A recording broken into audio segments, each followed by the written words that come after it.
নবীজি বলেছেন রমজান মুবারকে মাস আসার সঙ্গে সঙ্গে আল্লাহ রাব্বুল আলামিন তিনি জান্নাতের সমস্ত দরজাগুলি খুলে দেন আর জাহান্নামের সব দরজাগুলি আল্লাহ রাব্বুল আলামিন বন্ধ করে দেন। সুবহানাল্লাহ।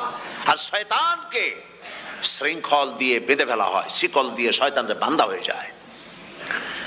এই হাদিসটা যখনই শোনাই বিভিন্ন জায়গায় লোকেরা বিভিন্ন জায়গায় প্রশ্ন করে, হুজুর কোন তো যে শয়তানরে বাঁধতে হয়, কিন্তু রমজান মাস হতো লোকেরা মদ খায়, মিথ্যা কথা কয়, তাহলে শয়তান বাঁধা থাকলো কেমনে? আমি বলি দেখেন এরও ব্যাখ্যা আছে। এর ব্যাখ্যা হলো এই, কোন কোন ঘড়ি আছে একবার চাবি দিলে 6 মাস চলে, আর একবার চাবি দিলে 2 বছর চলে, আবার চাবি দিলে লাইফ চলে যায়, এরকমের ঘড়িও আছে। কোন কোন মানুষের শয়তানে এমন চাবি দিছে যে চাবিতে 6 মাস চলে, কোনটায় 10 মাস চলে, কোনটায় বছর চলে। রোজার মাসেও যারা গুনাহ করে শয়তানে এমন চাবি দিছে যে রোজার মাসেও বন্ধ হচ্ছে না। এরা শয়তানের খপ্পরে পড়ে গেছে। আল্লাহ এই চাবি থেকে মুসলমানদেরকে হেফাজত করুন, বলি আমিন। জোরে বলেন আমিন। শয়তান থেকে পানাহ কেউ দিতে পারে না, কোন গভর্নমেন্ট পারবে না। ব্রিটিশ গভর্নমেন্ট পারবে নাকি? American government? কেউ পারবে না। শয়তান থেকে পানাহ দিতে পারে কেবলমাত্র কে? ওই আল্লাহ রাব্বুল আলামিন আমাদেরকে শিখায় দিয়েছেন শয়তানের ওয়াসওয়াসা থেকে আমার কাছে পানাহ চাও। আউযু বিল্লাহি মিনাশ শাইতানির রাজিম। বিতাড়িত মরদুদ শয়তানের ওয়াসওয়াসা থেকে পানাহ চাই, আল্লাহর কাছে পানাহ চাও।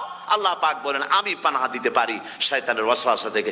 শয়তান থেকে আশ্রয় একমাত্র সিকিউরড, নিরাপত্তা পেয়েছেন আল্লাহর পয়গম্বরেরা। সুবহানাল্লাহ।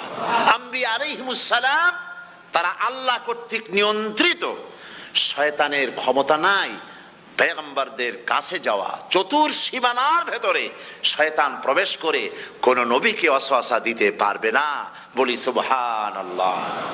এই জন্য শয়তান থেকে বেঁচে যাওয়া, শয়তানের ওয়াসওয়াসা থেকে বাঁচা খুবই কঠিন। সেই জন্য আল্লাহ পাক বলছেন শয়তানকে বেঁধে রাখা হয়, জান্নাতের সমস্ত দরজা খোলা, জাহান্নামের সমস্ত দরজা বন্ধ হয়ে যায়। এই নিয়ামতের মাস আমাদের সামনে। প্রত্যেকটি যখন কোন ওয়ার্কশপ হয় তো ওয়ার্কশপের জন্য এক একটা কি বলে সিলেবাস থাকে। রমজান মুবারক একটা ওয়ার্কশপ। এই ওয়ার্কশপের মধ্যে একটা সিলেবাস আছে, সেই সিলেবাসের নাম হচ্ছে কোরআন। কোরআন কোরআন কোরআন নাজিলের মাসে আমরা কি কোরআন তেলাওয়াত করি? বলেন। রোজা হচ্ছে, হাদিস শরীফের মধ্যে বলা হয়েছে আস-সাওমু জুন্নাহ, রোজা হচ্ছে ঢাল। রোজা কি কন্ত? ঢাল। বোঝেন তো ঢাল কি? প্রোটেক্টর। আপনি জিহাদের ময়দানে, যুদ্ধের ময়দানে নিরাপত্তার জন্য, বাইরের থেকে আক্রমণকে ফিরাবার জন্য কি ব্যবহার করেন? ঢাল ব্যবহার করেন।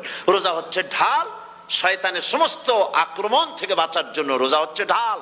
রোজার দিনে কেউ যদি আপনার সাথে ঝগড়া করে তাহলে রাসূল বলেছেন তুমি বলো, তুমি ঝগড়ায় প্রবৃত্ত হবে না। তোমার সাথে যদি কেউ ঝগড়া করে তুমি বলবে ইন্নী সাইম, আমি রোজাদার। আমি তোমার মতো ঝগড়া করতে আমিও পারি, আমি তোমার মতো গালাগালি দিতে পারি, কিন্তু আমি দেব না, ঝগড়াও করব না, গালিও দেব না, মারামারিও করব না, কারণ আমি রোজাদার। সুবহানাল্লাহ।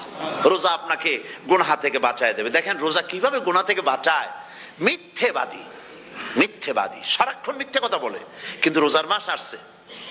এখন মিথ্যাবাদী যারা, তাদের ঘনিষ্ঠ লোকদের কাছে শুনেছি যে তারা বলে যদি কোনো লোক দিনের বেলা আইসা যায় আর এমন কথা, যে কথা বলতে গেলে মিথ্যা বলা ছাড়া উপায় নাই তার জন্য, সে তখন বলে ভাই তুমি তো অসময় আসছো, এখন আমি খুব ব্যস্ত, আই এম ভেরি বিজি, তুমি রাত্রে আসো।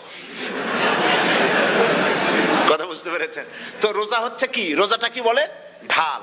কোন মেয়ে লোকের দিকে চোখ পড়লো, আহা আমি তো রোজাদার, চোখকে সাথে সাথে নিচে নামায় ফেললো। গানের আওয়াজ আসলো, আমি তো রোজাদার, সে গানটা শুনলো না। কাজী সমস্ত গুনাহ থেকে বাঁচার জন্য রোজা একটা বিরাট হাতিয়ার। সুবহানাল্লাহ।